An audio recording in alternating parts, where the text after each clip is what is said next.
So what we're going to do is just, it's just a short session of anything that you think would contribute to the forum that might be of interest, a question if you'd like to pose to other people. And we'll do this for about, up to 30 minutes for as long as you can deal with it. And then what we're going to be doing is having a fairly open and frank discussion session where what I'm actually going to do, I was thinking about this before, I was going to sort of make it Q&A, but I find that sometimes can be quite daunting for people, is I'm going to put you in groups of sort of 4 or 5 people to talk about some things I'm going to give you to talk about, and then to basically, for about 20 minutes, and then to report back to the group on what your group came up with. So that puts a little bit more pressure. I'll come to that in a moment, but we'll spend just sort of 20 to 30 minutes now on lightning talk. So, would you like to start? And if I can ask, so what we'll do is we'll go yourself, and then, hold on, who was the second? You came second, yes, and you came third. Who was my fourth person?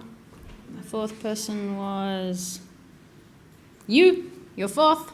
No take-backs. Yes, no take-backs. And then someone over here is 5. Okay, and then if anyone else wants to do that, would be cool. So if I can ask, in the order that you've just been delegated, if you could make sure you come up and be ready to go straight after the person just in front of you, that'd be good. Speak into the lectern and have fun. I just want to talk about a particular data set that I worked for the New Zealand Institute of Plant and Food Research in Lincoln, just outside of Christchurch, New Zealand. I was working on a database called the New Zealand Food Composition Database. And the New Zealand Ministry of Health had been given us lots of money to analyse foods and then put the nutritional information on thousands of foods, so you can go and get the food analysis of a tomato or a steak or whatever. And I saw all this data and thought this should be available to everybody. So I started harassing people and harassing some of the senior management of the institute, and they finally relented. And now you can go to a website called foodcomposition.co.nz, and although you have to download it and the way they want you to do it is download it in Windows and then tick a whole bunch of things saying that you're never ever going to do anything with the data ever, but that's not but that's just lawyers for you. You can I think it's an all care no responsibility license is what they finally agreed to. You can download it and I can't remember the format, but anyway, it'll open up with a Linux archive tool, and you don't have to agree. But anyway, it gives you the full data analysis of about 2,500 foods and about 300 odd nutrients in each food, like 30 odd different sugars and about 100 different fatty acids and all the rest of it. But you can narrow it down to the stuff that actually means something to most people. It's a useful data set, which, so we especially put it together for New Zealanders, but Aussies as well. Yeah. Should we eat tomatoes as well? Hey? We eat tomatoes as well. Yeah, but the big thing about New Zealand is, though, its big problem is that it has no iodine in the soil and no selenium, and nobody else in the world cares about iodine or selenium, but New Zealand does. So that's one of the things we... WA's got the same selenium problem. Oh, okay, right. Yeah, well, it's sort of different parts of the world care about different things, but yeah. That's fascinating. Cool, thank you very much. Would you mind adding that to the wiki? Or tweeting it, or sending it to me in an email, or something? Okay, right. Just so I can add it. I think, well, someone's tweeting it, that'll be cool. All right, we'll clap people all at the end. Done. Hi, my name's Peter Ingleson from Wildlife Officer. Peter made the point this morning, WA don't really have a government commitment as yet to an open data policy, but I did just want to reassure that in the spatial data world, at least, the West Australian Land Information System, or Location Information System, I should say, or Wallace, as it's perhaps more generally known, have been practising an open data philosophy for probably 30 years. So we've been sharing and had an established community which does share and very much practices sharing and caring for spatial data. And that was enabled via the SLIP environment Pierre alluded to in 2007. That's undergoing a major redevelopment, and there'll be a new release of the SLIP environment based on the Google's Map Engine interface, hoping to go live sometime this year. And there was a scaled down and very public-facing version of that released in December, Keith, wasn't it? Yeah. Or Locate WA? Yeah. November. So that's, and if you haven't had a look at that and you're from WA, I'd encourage you to go and have a look at that, which is locatewa.wa.gov.au. Yeah. Just Google it, yeah, and you'll find it. Yeah, and again, and that's where the new SLIP environment, the spatial data environment, is heading. And just to add to that, and we are developing policies, open data policies, in respect of the that spatial data environment as well. So that's just a quick update. Fantastic, thank you very much.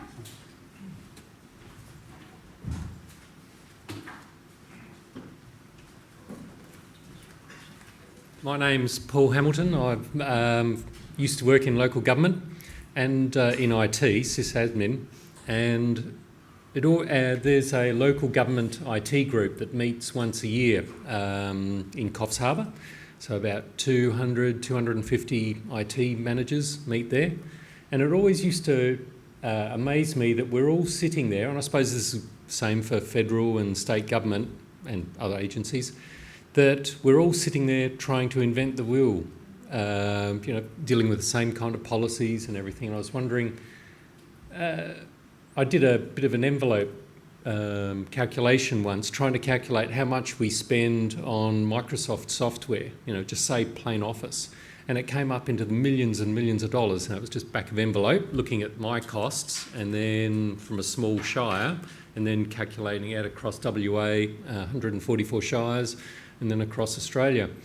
So I was wondering why, this is perhaps more policy, I don't know, but why a government agency couldn't set up like a master help desk or something, maybe a bit like what Victoria's done, I don't know, I haven't followed them for a while, but just why haven't we standardised on some sort of open source software or a range of open source software out there? So it was more a question to you people. To us people. Yeah, or to anyone. Does anyone else want to have a crack at it and then I'll take that one. Please. Do you want to come up though to the mic? Sure. Yes, you totally do. Yes, Thank you. First of all, Pierre, you need coffee and you need water. Oh my God, yeah, you got to go for me. I'm really sorry, everyone. I'm really tired. Thank you so much. I have cake too. I got cake. Oh my God. You get cake because you're awesome. Mic range, okay. Sorry, I don't know who was asking. Okay, I think this one's probably a multifold question, and the reason that local government hasn't adopted a range of open source solutions, it's because of a pipeline. So if I look at discovery to deployment, if I look at the discovery to deployment pipeline, first of all, you as a sector, as a cohort, may not know what's out there. Then you may not know how to use that software, you may not know how to support that software, and you may not know how to deploy that software. If I'm going with a proprietary solution, as a marketer in a proprietary company, it's my job to make you discover my software. It's my job to shoehorn my software to fit your problem as a solution. And it's my job to do things like readiness, and my job to do things like after-sales support to make sure that you're utilising that software. We don't necessarily have that ecosystem in open source, although that's changing over time. So I think it's about building that pipeline, the search, the discovery, the alignment between enterprise problem and enterprise solution, making sure that the holistic needs of the organisation are thought of. Everyone knows how to use Microsoft Word. Everyone knows how to use Excel.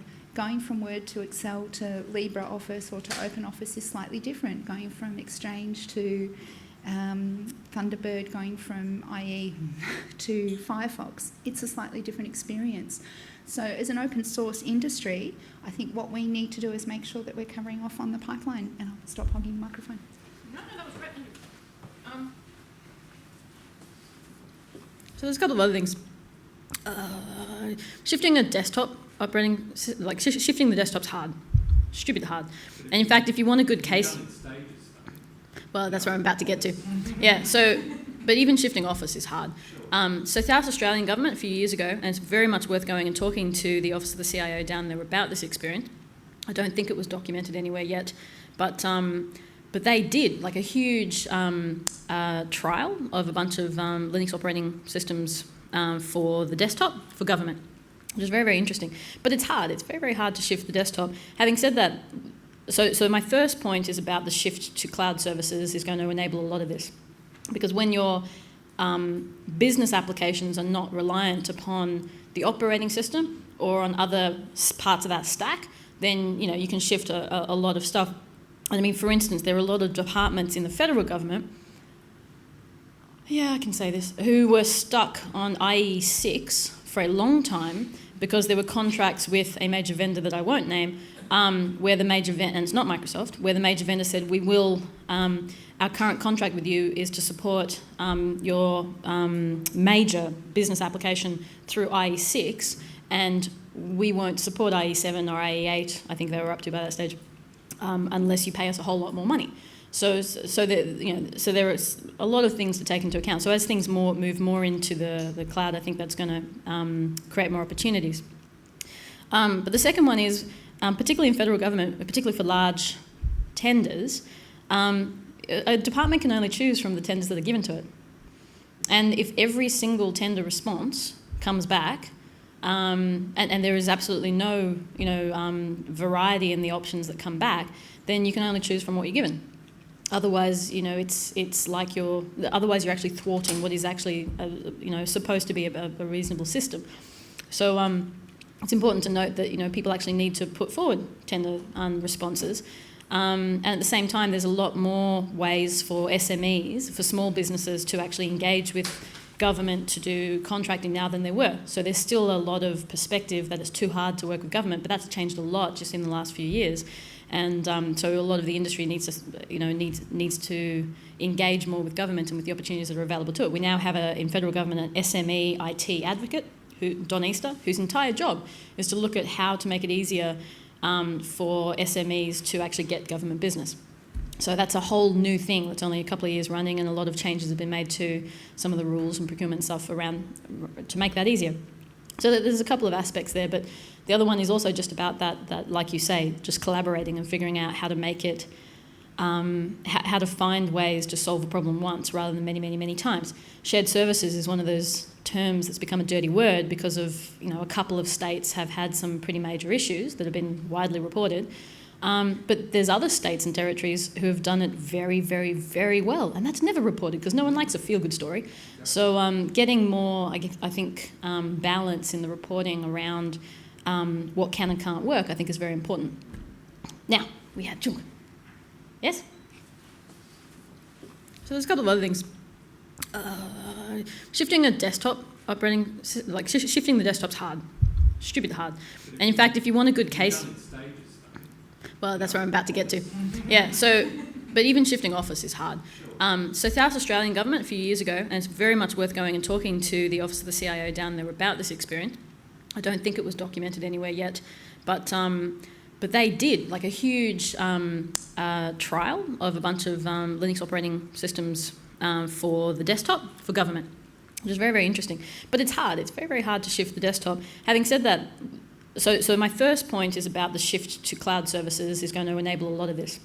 Because when your business applications are not reliant upon the operating system or on other parts of that stack, then you can shift a lot of stuff.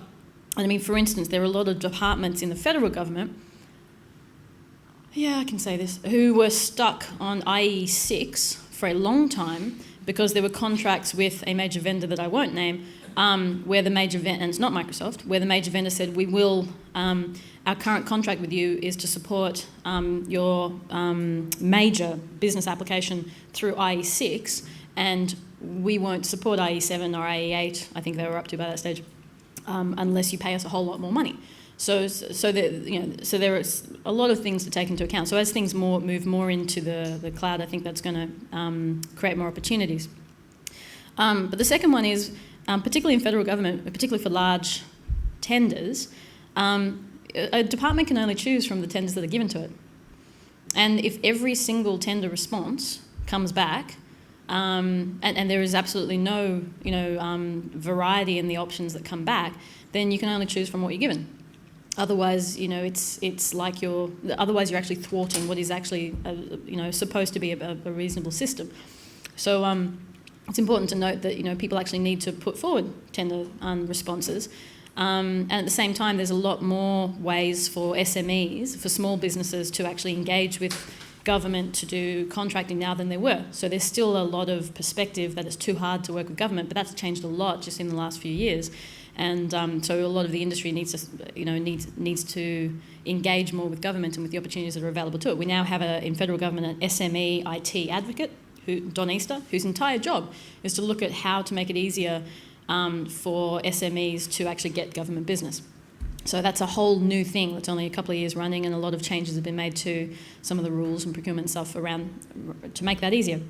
So there's a couple of aspects there, but the other one is also just about that, like you say, just collaborating and figuring out how to make it, how to find ways to solve a problem once rather than many, many, many times. Shared services is one of those terms that's become a dirty word because of, a couple of states have had some pretty major issues that have been widely reported.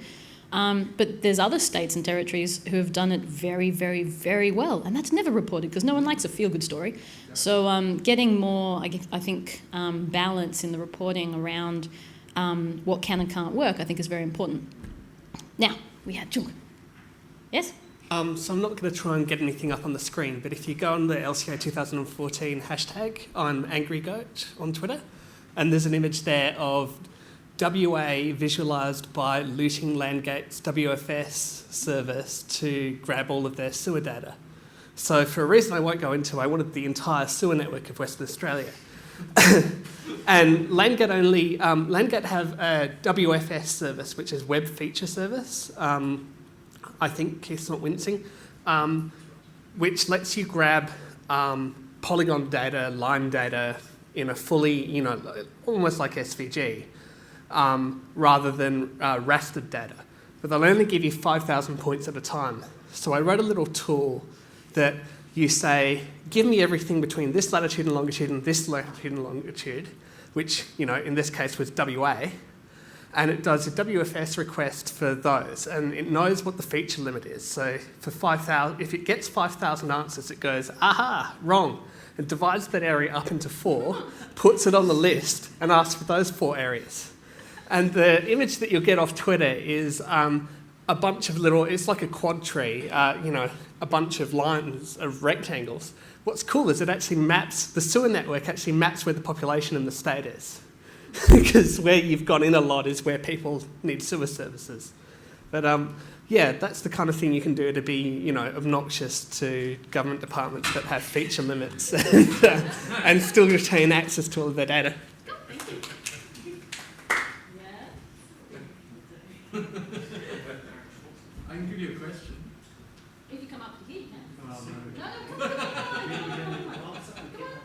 All right, give me the question, I'll repeat it. Okay. So we've got a whole bunch of people here who are excited about open government data. Yeah. How do we get other people excited about it? Is there one killer app for a better that we need? All right, so the question is, how do the enthusiastic people in this room get other people excited about it, and is there a killer app that we need? Oh, such a big question. So the first thing is doing cool stuff that you can show off, basically. One of the things I found really interesting is the progress of there's a very rapid growing interest in open data across so many spheres now of people who have traditionally never even spoken to each other. So we've got the data journalism taking off. I mean, at a time where one of the major media groups in Australia was firing hundreds of journalists or staff, it was then hiring data journalists, which was a very, very interesting little trend. But we now, pretty much all the major media in Australia now have data journalists working on stuff, and that's fascinating. What is a data journalist? So a data journalist, thank you for the good question. A data journalist is a journalist who's focused on the, hopefully, on the analysis of, seeking out of, data visualisation of, and reporting through the use of and presentation of data. So what's starting to happen is, rather than just the traditional, story with maybe a couple of little facts thrown in there, hopefully, and a picture of someone with their baby, you're starting to get a lot more journalism where they have either static or even interactive visualisation of data so people can start to play around with it and understand what it means more intuitively. Infographics, yes. And it's been really handy because as a geek, as a technical person, I always thought of data visualisation as that wanky thing that you have to do for your manager because they can't be bothered reading your report. But it is actually useful. It is actually, if you start thinking about it from a perspective of you are trying to help someone who is time poor, who doesn't have the scope or interest or focus or time that you've had to research the thing that you've researched. Sorry? Oh, good. Well, in that case. If you've got millions and millions of data Yeah. points, you need some way for a human brain to process those. Exactly. Yeah. Oh, I need to repeat the thing. So yes, if you've got millions of data points, you need a way for people to process it. And yeah, data visualization helps not only communicate some very complex ideas in a much more efficient way, but it also, when you start creating the interactive data visualizations, it gives people the ability to start experimenting with, playing with, and engaging with the information and the knowledge that's within the data that they may not otherwise do. So data journalism is becoming a whole practice around using data to do better journalism, which is really cool. So we've got data journalists, we've got open science really starting to take off, and I mean we have a new policy, which I didn't mention before, at the federal level, which says that all research data is supposed to be published publicly within 6 months of the papers being published. That's new. They've never focused on data publishing before. It's always been about the papers, and in fact, paper publishing has been used as an excuse to not publish the research data because what if someone else takes my research data and does a paper before I do my paper? So, well, not me, but someone. So there's research data and open science stuff happening. There's a whole bunch of stuff happening from a industry perspective of startups picking up and using government data to do cool stuff. So there's most of the average people out there will probably not care about this space.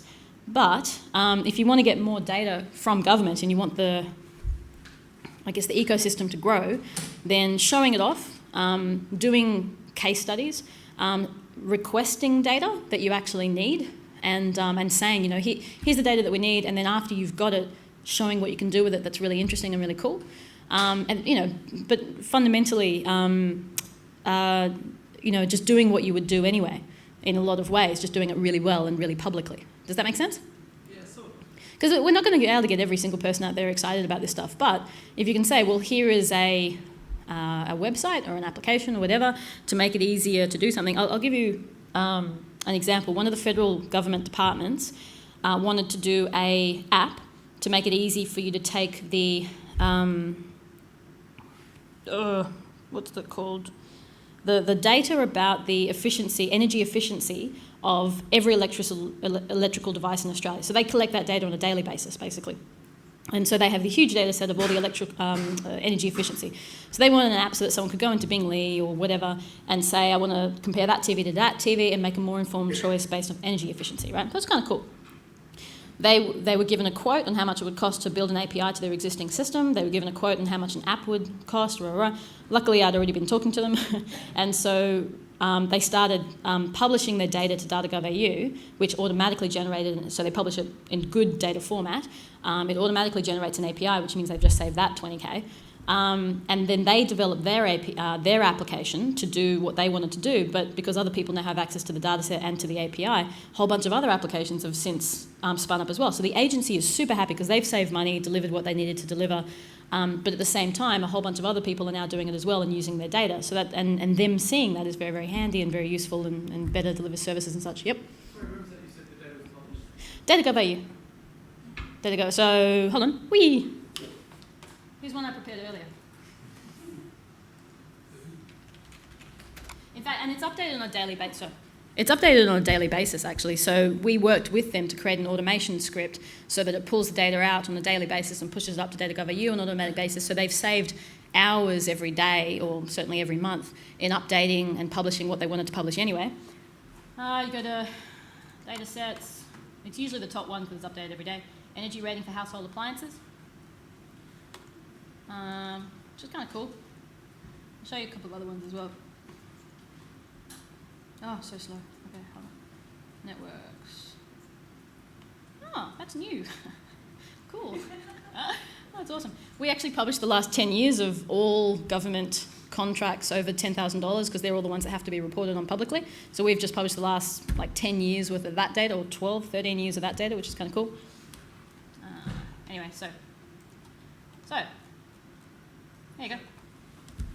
Does that have how much government employees use Facebook? That, yeah, and we've actually also got a leaderboard of all of the Twitter accounts as well, which gives the top.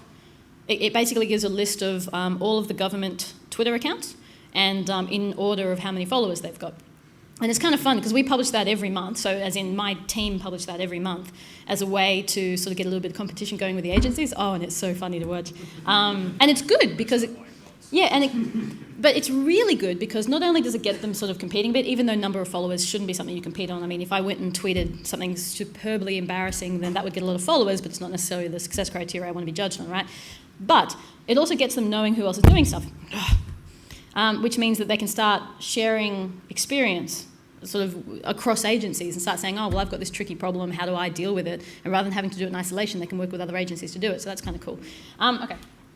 So yeah, so basically just do cool stuff is the simple answer. When I go to Treasury and say, so we've got one of the data requests on the Data.gov.au data request site, which I'll show you. Again, here's one I prepared earlier.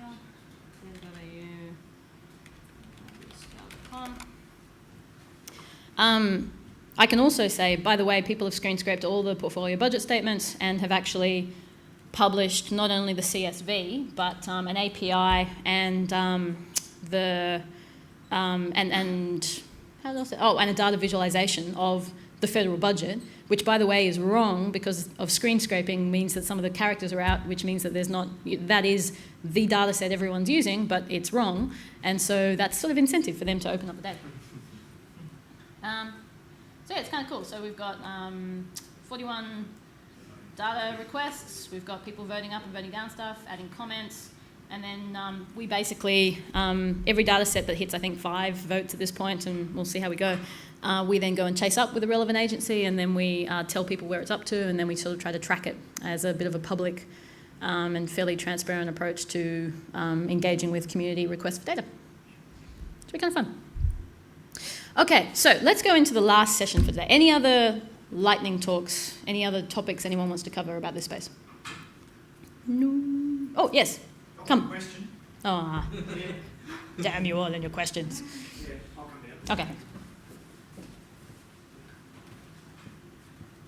So this comes up every year around June, July for Australians, and that's the perennial problem of filling in your tax return when you don't have access to anything other than machines running Windows. And my frank assessment is that eventually we're going to be forced to find one because I can't see any movement at the Australian government level of them supporting some form of HTML5 operating system independent way of lodging our Australian tax returns. And they are now, what I've noticed is that they've now started to move more and more of the really obscure corners of the tax return to electronic only lodgement. And so I think it's only a matter of time now before they do the same thing for the entire tax return. And so for people like myself, which do not own any machines other than those running Linux, it's going to leave us in a bit of a bind. I've got to do paper tax returns because I can't use TaxPack. So, you know, what can we do to try and circumvent this problem? Because, you know, you contact them every year and they basically say, we won't support that. Don't you just pirate a copy? Well, I won't do that. Just run it in wine. That's one way to get. Well, the wine... It's not a solution. It's No. you can do it Well, the wine thing is interesting because I looked into it again this year and I found just as many people saying it bombed out on me as who said it actually worked for them.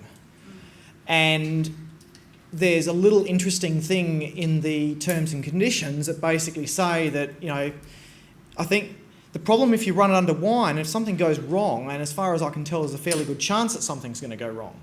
You run it under wine, I'm not actually convinced that the protections that are afforded to you as a user of the TaxPack software are actually going to be afforded to you if the software screws up your tax return.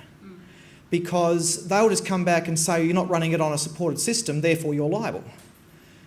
I expect you'll find yourself in very murky legal territory if you try and pull that, and if something goes wrong. And as I said, I'm not comfortable with TaxPack running under wine at the moment because a significant number of people in 2013 were reporting, oh, it's stuffed up here or it's stuffed up there, or even more worrying, it's stuffed up at the last final submit bit and I don't know if it's actually submitted or not. And what do you do? So yeah, I mean, wine would be a workaround if you could rely on it, but the nature of wine and the nature of the ATO's application, plus this fact that, you know, this is a fairly important legal document that you're trying to submit, I'm not actually convinced that it's a safe way to proceed. Screenshot of every single step. Yeah. And then document it. That's extremely tedious, and we shouldn't have to do it. So anyone else want to comment on that, please come up and so we can speak into the microphone. But yeah, please do. Hold on. Or I can run around with the microphone. Oh, okay, I'll do that. Fine. Oh. Who wants to talk about this? Who wants to respond to this? Anyone? There you go. I'm here. She's just done the walking for you. Yes. Okay. Everyone can hear me okay? Brilliant.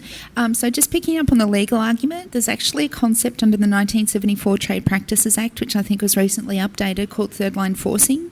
The Australian government as a legal entity is essentially third line forcing you to use another product to submit your tax return. This hasn't actually been tested under the Australian legal system, but it would be a very interesting legal argument to run. The Australian government requires you to use a specific product to lodge a tax return, which you're legally required to do. They're third line forcing you to use a product. No one's actually tested this, and I'd love someone to test it. So what's the actual allowances of that act that you're referring to? Like, is it like what are you challenging? Are you challenging the fact that they are forcing you to use a single product? The Trade Practices Act. Yep. The Trade Practices Act of 1974 has specific clauses about third line forcing. So the concept of third line forcing is if I want you to use product A, and you have to use product A plus B to be able to use product A, you're essentially forcing a third line product onto the consumer. It's protected under law. That's essentially what's happening here, but no one's actually tested it in the so courts. The Act is saying that that's not allowed, is that? That's correct. It's illegal under the Trade Practices Act. Well, if anybody has a couple $1 million and you can challenge it in the High Court, go for it. It's just a quick comment, and just to show that there is hope. Back in Brazil, they are already supporting multiple operating systems. It's unfortunately a Java-based application, not a modern web application yet, but you can do your tax return on Linux, Mac, and Windows if you wish to. That's great. That's what we need here. So. Anyone else? I did have a question, but actually it was addressed by that comment. Okay, cool. And then There's one over there too.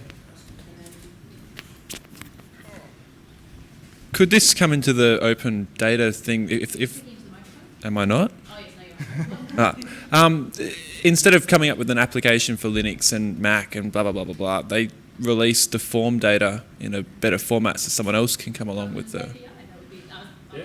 Should totes put it up there on the popular ideas? Yeah. I guess the potential issue there is I can imagine the government's going to say, oh, privacy, we can't do that. You know, tax return stuff is sensitive and No.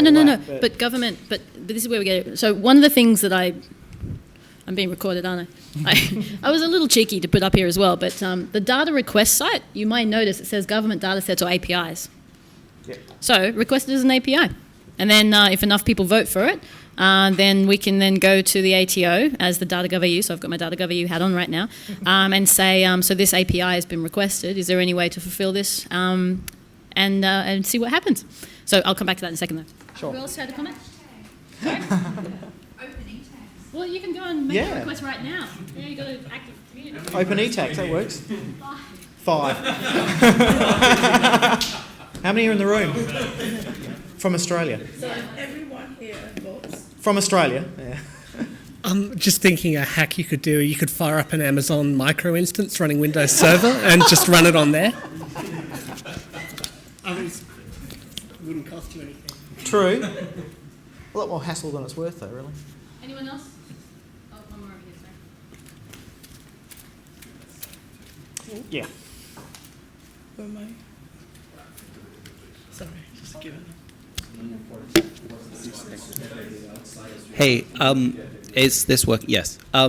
Just to possibly give hope, there's actually is already an API for submitting your tax return to the ATO and pretty much every major G20 tax authority in the world, except only if you're a business. It's called XBRL, and it's an XML-based insane system, but there's an extant, API out there for posting, submitting, computer machine readable open standards for submitting tax returns. So hopefully, theoretically, they can read across and use that in a different environment as well. Yeah, I mean, the problem with an obscenely nasty API is that no one will bother to try and use it.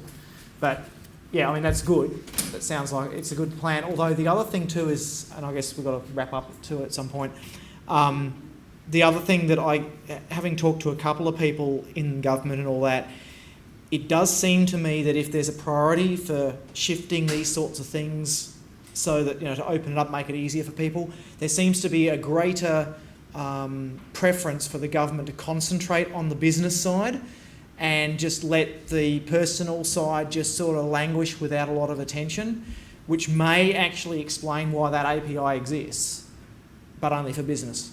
Because I've seen that crop up a couple of times where, business can do it this way, but if you don't have an ABN, then you can't, and you've got to do it this way. And usually the alternative way is a right royal pain in the neck. So I'll ask the same question next year.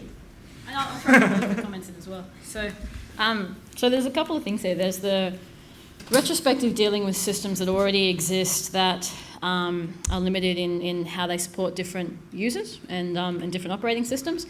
And I actually know a lot about that particular example that I can't talk about. But it's worth asking the question, why? A lot of people immediately assume that the government are a little bit nefarious or trying to be exclusive or trying to force a particular product or whatever. But in a lot of cases, that's not entirely the case. And and it comes back to ensuring that, and this is why, again, I got involved in procurement stuff, understanding the ramifications of procurement of systems for government is really, really important. So is the standard that's been developed for the implementation of a product able to be reused? Does it fit into the existing contract? Will it cost extra money? How much money will it cost? Blah, blah, blah. So there's understanding why this is the case, I think, is probably a very important thing to investigate, and asking the ATO, look, not just saying we want it now, because we've all been saying that for many years now, but saying, why is this the case? What are actually the blockers to doing this? And why is it so prohibitively, if you're saying it's prohibitive cost to support other operating systems, including Linux, then what are you basing that on, and can we help you with trying to figure out, we would happily develop the solution for you if you gave us the system APIs, if you gave us, the standard, if you get, all those kinds of things. So, we're a technical community, we can scratch our own itch, you just need to give us the information, understands how to do stuff. So that's the first thing, is retrospective is always going to be tricky. But I think it's worth noting that proactively, the new EU government policy talks about digitising government transactions that happen more than 50,000 times a year. So using that as a case study to say, This is why it's so important to have a standards-based approach that is compliant, that is HTML5, approach that rather than having an iPhone app, having a responsive web approach that that is inclusive rather than exclusive in terms of who it delivers services to and how those services are delivered. The government has an API account, all those kinds of things. So approaching government not just from we're really cranky about this, but rather the lessons learnt from this should help make future services more efficient, more effective, more inclusive, and save you money is a good way to put it. So just as a suggestion. Someone once gave me the advice, and it's been very sage advice. The best way you can change things in government is to offer a solution. If you can say, this is a problem because of X, Y, and Z, and here's how you can fix it, then that's going to be a lot better a way to getting it changed than pointing out the issues. Okay, so let's go into this last session. So the idea